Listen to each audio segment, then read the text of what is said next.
Hi അസ്സലാമു അലൈക്കും. ഇന്ന് നമ്മൾ വന്നിട്ടുള്ളത് നല്ലൊരു ബീഫ് ഫ്രൈയുടെ റെസിപ്പി ആയിട്ടാണ്. അതിന് വേണ്ടിയിട്ട് നമ്മൾ കുറച്ച് ബീഫ് കുക്കറിലിട്ട് മുളക് പൊടി, മഞ്ഞൾപ്പൊടി, കുരുമുളക് പൊടി, ഉപ്പ് ഇത്രയും ചേർത്ത് വേവിച്ച ബീഫാണിത്. ഇത് ചൂടൊക്കെ പോയി കഴിയുമ്പോഴത്തേക്ക് നമുക്ക് കട്ട് ചെയ്തെടുക്കാവുന്നതാണ്. കട്ട് ചെയ്തെടുക്കുമ്പോൾ തീരെ അങ്ങ് കനം കുറച്ച് കട്ട് ചെയ്യരുത്. ഇച്ചിരി കട്ടിയോടെ തന്നെ കട്ട് ചെയ്യാൻ ശ്രമിക്കുക. അല്ലെങ്കിൽ ഇത് മിക്സ് ചെയ്യുന്ന സമയത്ത് പൊടിഞ്ഞു പോകാനുള്ള ചാൻസ് കൂടുതലാണ്. നമ്മളൊരു 3 സ്പൂൺ കോൺഫ്ലവർ ചേർക്കുന്നുണ്ട്.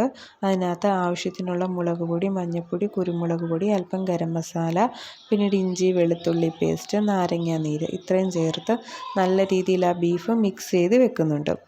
ഒരു അരമണിക്കൂർ റെസ്റ്റ് ചെയ്യാൻ വെക്കാം. അതിനുശേഷം നമുക്കൊരു പാൻ അടുപ്പത്തേക്ക് വെച്ചിട്ട് വെളിച്ചെണ്ണ ഒഴിച്ച് നമുക്ക് ഫ്രൈ ചെയ്തെടുക്കാം. ഫ്രൈ ചെയ്തെടുക്കുമ്പോൾ ഒരു ഗോൾഡ് കളറൊക്കെ ആകുമ്പോഴത്തേക്ക് നമുക്ക് ബീഫ് കോരാവുന്നതാണ്. കാര്യം ഇത് നല്ല രീതിയിൽ വെന്ത ബീഫാണ്. അതുകൊണ്ട് കൂടുതൽ വേവിച്ച് കഴിഞ്ഞാൽ, ഫ്രൈ ചെയ്ത് കഴിഞ്ഞാൽ ഇത് ഹാർഡായിപ്പോവും. കഴിക്കുമ്പം നല്ല രീതിയിൽ ഒരു ടേസ്റ്റ് കാണത്തില്ല, നല്ല കട്ടി കാണും. അതുകൊണ്ട് ഒരു ഗോൾഡ് കളർ ആകുമ്പോഴത്തേക്ക് നമുക്ക് ബീഫ് എണ്ണയിൽ നിന്ന് കോരാവുന്നതാണ്.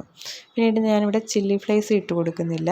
ചില്ലി ഫ്ലേക്സ് ഇട്ട് കൊടുക്കാത്തത് ആവശ്യത്തിന് കുരുമുളക് പൊടിയും മുളക് പൊടിയും ഉണ്ടായതുകൊണ്ടാണ്. പിന്നീട് കുഞ്ഞുങ്ങൾക്ക് കൂടെ കഴിക്കാനായതുകൊണ്ട് ചില്ലി ഫ്ലേക്സ് ഇട്ട് കൊടുക്കുന്നില്ല. നിങ്ങൾക്ക് ചില്ലി ഫ്ലേക്സ് വേണമെന്നെങ്കിൽ ഇട്ട് കൊടുക്കാം എരിവിനനുസരിച്ചിട്ട്.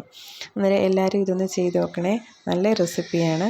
ഇനി നല്ല വീഡിയോസായിട്ട് വരുന്നിടം വരെ താങ്ക് യു. നമ്മുടെ ചാനലൊന്ന് സബ്സ്ക്രൈബ് ചെയ്ത് സപ്പോർട്ട് ചെയ്തേക്കണേ.